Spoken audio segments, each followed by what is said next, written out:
നമസ്കാരം. വീണയൻ വാർത്താ ബുള്ളറ്റിനിലേക്ക് സ്വാഗതം. പ്രധാന വാർത്തകൾ നിങ്ങൾക്കായി സമർപ്പിക്കുന്നത് Spinner Pipes, manufacturers of HDPE and PVC pipes. Think irrigation, think Spinner. Rahul tiles and sanitaries, Kovilakathumpadam, Kerala ബാങ്കിന് മുൻവശം, തൃശൂർ. വടക്കാഞ്ചേരിയിലെ ബ്യൂട്ടി സിൽക്സിന്റെ ഏറ്റവും വലിയ ഷോറൂമിനൊപ്പം ആഘോഷങ്ങൾ വലുതാവുന്നു. വടക്കാഞ്ചേരിയിലെ ഏറ്റവും വലിയ വെഡിംഗ് സെന്ററായ ബ്യൂട്ടി സിൽക്സിനൊപ്പം ഷോപ്പിംഗ് ആഘോഷമാക്കാം. ഓരോ ഒരുക്കങ്ങളും ബ്യൂട്ടിക്കൊപ്പം. തൃശൂരിൽ സംസ്ഥാനത്തെ ഏറ്റവും വലിയ ലഹരി മരുന്ന് വേട്ട. 2 കോടി രൂപ വിലമതിക്കുന്ന മയക്കുമരുന്ന് കടത്തുന്നതിനിടെ കണ്ണൂർ പയ്യന്നൂർ സ്വദേശിയായ യുവാവ് പോലീസിന്റെ വലയിലായി. കൊല്ലൂർ PR പടിയിൽ നടന്ന വാഹന പരിശോധനയ്ക്കിടെയാണ് 2.5 കിലോ മാരക ലഹരി മരുന്നായ MDMA-യുമായി 36-കാരൻ ഫാസിലിനെ പിടികൂടിയത്. കൂടുതൽ പ്രതികൾക്ക് വേണ്ടി അന്വേഷണം ഊർജിതമാക്കി പോലീസ്. സംസ്ഥാനത്ത് നടന്ന ഏറ്റവും വലിയ ലഹരി മരുന്ന് വേട്ടയെന്ന് പോലീസ് കമ്മീഷണർ R. ഇളങ്കോ. ലഹരി എത്തിച്ചത് കൊച്ചിയിലെ പാർട്ടികൾക്ക് വേണ്ടി, സൂക്ഷിച്ചത് ഗുളിക പൊടി രൂപത്തിൽ.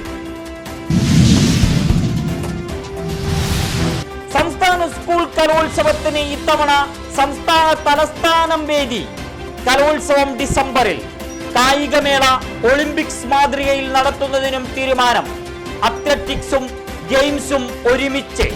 കായികമേള ഒക്ടോബർ 18 മുതൽ 22 വരെ എറണാകുളത്ത്. കരിയർ ഗൈഡൻസ് ദിശ എക്സ്പോ ഒക്ടോബർ 5 മുതൽ 9 വരെ തൃശൂരിൽ. BJP ജില്ലാ പ്രസിഡന്റ് അഡ്വക്കേറ്റ് KK അനീഷ് കുമാറിനെ സ്ഥിരം കുറ്റവാളി കേസ് ചുമത്തി കേസെടുത്തതിനെതിരെ വൻ പ്രതിഷേധം. ഇനി കേസിൽ ഉൾപ്പെടില്ലെന്ന് അനീഷ് കോടതിയിലെത്തി ബോണ്ട് ഒപ്പിട്ട് നൽകണം. 6 മാസത്തിനുള്ളിൽ കേസിലകപ്പെട്ടാൽ കാപ്പ ചുമത്തും. തനിക്കെതിരെ നടക്കുന്നത് രാഷ്ട്രീയ പകപോക്കലെന്ന് അനീഷ് കുമാർ. സുരേഷ് ഗോപി നേടിയ വമ്പൻ വിജയത്തിന്റെ പേരിലാണ് കേസെന്നും വിശദീകരണം.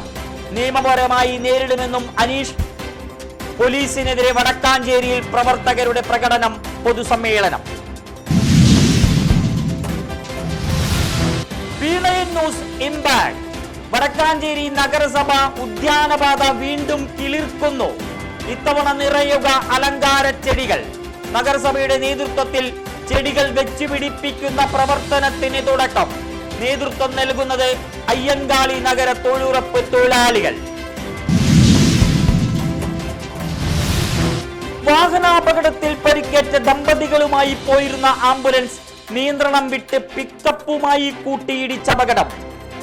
ഡിവൈഡറിലേക്ക് ഇടിച്ചു കയറി. പുതുക്കാട് സഹകരണ ബാങ്കിന്റെ ആംബുലൻസാണ് അപകടത്തിൽപ്പെട്ടത്. ഒഴിവായത് വൻ ദുരന്തം. കൊരട്ടി സ്വദേശികളായ ദമ്പതികളെ വേളാങ്കണ്ണിയിൽ വിഷം കുത്തിവെച്ച് മരിച്ച നിലയിൽ കണ്ടെത്തി. തിരുമുടിക്കുന്ന് സ്വദേശികളായ ആൻഡു, ജെസി എന്നിവരുടെ മൃതദേഹങ്ങളാണ് കണ്ടെത്തിയത്. 9 ദിവസം മുമ്പ് ഇവരെ കാണാതായിരുന്നു. ആത്മഹത്യയെന്ന് പോലീസ് നിഗമനം.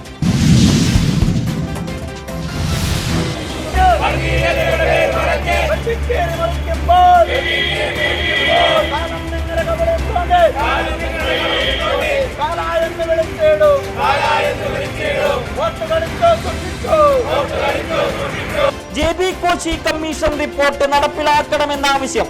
സെന്റ് തോമസ് ദിനം അവധിയായി പ്രഖ്യാപിക്കണമെന്ന് കത്തോലിക്ക കോൺഗ്രസ്. പള്ളികൾ കേന്ദ്രീകരിച്ച് വൻ പ്രതിഷേധം. പ്രകടനങ്ങൾ, പൊതുസമ്മേളനങ്ങൾ നടന്നു. ക്രൈസ്തവരുടെ പിന്നോക്കാവസ്ഥ പഠിച്ച് സമർപ്പിച്ച റിപ്പോർട്ട് പൂഴ്ത്തിവെക്കുന്നത് സഭയോടുള്ള വെല്ലുവിളിയാണെന്ന് വിശ്വാസി സമൂഹം. അത്താണി പള്ളിയിൽ പ്രതിഷേധ സാഹരം. മച്ചാട് ഇടവകയിൽ നടന്ന സമരത്തിൽ നിരവധി വിശ്വാസികൾ കണ്ണികളായി. വ്യാഴാഴ്ച SFI ദേശീയ വിദ്യാഭ്യാസ ബന്ദ്. നീറ്റ് പരീക്ഷയിലെ ക്രമക്കേട് ഉന്നയിച്ചാണ് പ്രക്ഷോഭം. SFIയോടൊപ്പം AISF-ഉം സമരക്കണ്ണി. കേന്ദ്ര വിദ്യാഭ്യാസ മന്ത്രി ധർമ്മേന്ദ്ര പ്രധാൻ രാജിവെക്കണമെന്ന ആവശ്യം. സംസ്ഥാനത്ത് സ്കൂളുകളിലേക്കും സമരം വ്യാപിപ്പിക്കാൻ SFI. അക്കാദമിക് രംഗം സ്തംഭിക്കാൻ സാധ്യത. വടക്കാഞ്ചേരി അത്താണി മേഖലയിൽ നിരത്തുകളിൽ പൊലിഞ്ഞ ജീവിതങ്ങൾ. വടക്കാഞ്ചേരി ചാവക്കാട് സംസ്ഥാന പാതയിൽ കാഞ്ഞിരക്കോട് ബസ്സും ബൈക്കും കൂട്ടിയിടിച്ച് യുവാവ് മരണമടഞ്ഞു. AH റീജൻസിക്ക് സമീപമാണ് അപകടവും ദുരന്തവും. വെള്ളറക്കാട് സ്വദേശി 45-കാരൻ വിബീഷാണ് മരണമടഞ്ഞത്. ഷൊർണൂർ കൊടുങ്ങല്ലൂർ സംസ്ഥാന പാതയിൽ വിയൂർ പാടൂക്കാട് സ്കൂട്ടറിൽ കാറിടിച്ച് യുവതിക്ക് ദാരുണാന്ത്യം.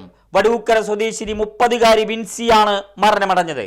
വടക്കാഞ്ചേരി മാരാത്തുകുന്ന് റെയിൽവേ ഗേറ്റിന് സമീപം പാളത്തിൽ വയോധികന്റെ ജഡം കണ്ടെത്തി. അകമല ഈച്ചരത്ത് വീട്ടിൽ 72 വയസ്സുള്ള ഉണ്ണികൃഷ്ണനാണ് മരണമടഞ്ഞത്. Mulankunnathukavu government medical college central ലൈബ്രറിയിൽ വായനാ പക്ഷാചരണ പരിപാടികൾ. വായനാ മികവിന്റെ സന്ദേശം സമൂഹത്തിന് പകർന്നു നൽകി പരിപാടികളിൽ ഒട്ടേറെ പ്രമുഖർ. കേരള സാഹിത്യ അക്കാദമി പുരസ്കാര ജേതാവ് ഡോക്ടർ KR ടോണി പ്രഭാഷണം നടത്തി. മികച്ച പ്രതിഭകൾക്ക് സമ്മാനങ്ങൾ.